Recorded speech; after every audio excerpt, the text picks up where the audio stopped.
Hallihallo miteinander. Heute habe ich einen Lesetipp vom Luciano de Crescenzo. Das ist ein Italiener aus Neapel, der sehr amüsant schreibt. Im Diogenes Verlag ist ein Buch von ihm erschienen, die Geschichte der griechischen Philosophie.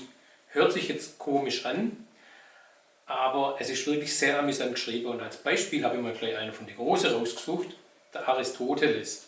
Dazu schreibt er in der Einleitung: Aristoteles war ein Professor und wie viele Professoren ein wenig pedantisch. Auch war er, philosophisch gesprochen, ein ausgeglichener Mensch, also wohl eher etwas langweilig. Er war weder sympathisch wie Sokrates noch ein Schriftsteller wie Platon.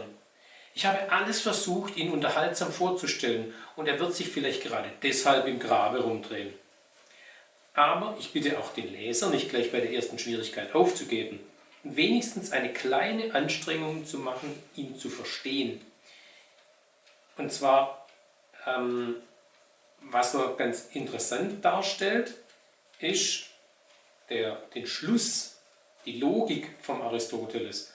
Und das ist etwas sehr Schönes, das erklärt sehr gut die Logik, wie da nämlich ein Schluss zustande kommt.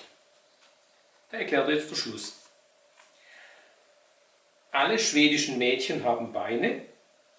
Ulla ist ein schwedisches Mädchen, also Ulla hat lange Beine.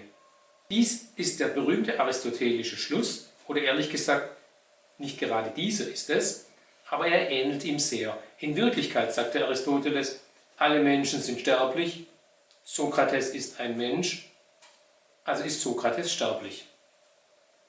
Das ist ein Syllogismus.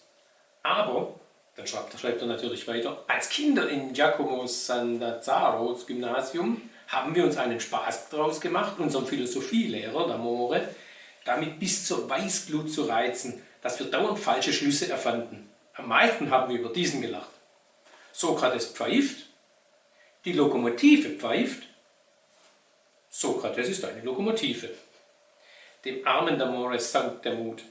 Ich erinnere mich noch genau, wie er schweißtriefend hinter dem Katheder stand und mit einem Papierfächer gegen die Hitze und die Fliegen ankämpfte. So eine Fliegen und Eseleien. Und bei dem Wort Eseleien hob er die Augen zum Himmel, als wolle er ihn zum Zeugen anrufen. Also,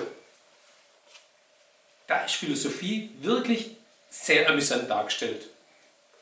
Was uns wieder zeigt, ein guter Lesestoff ist allemal was wert. Tschüss!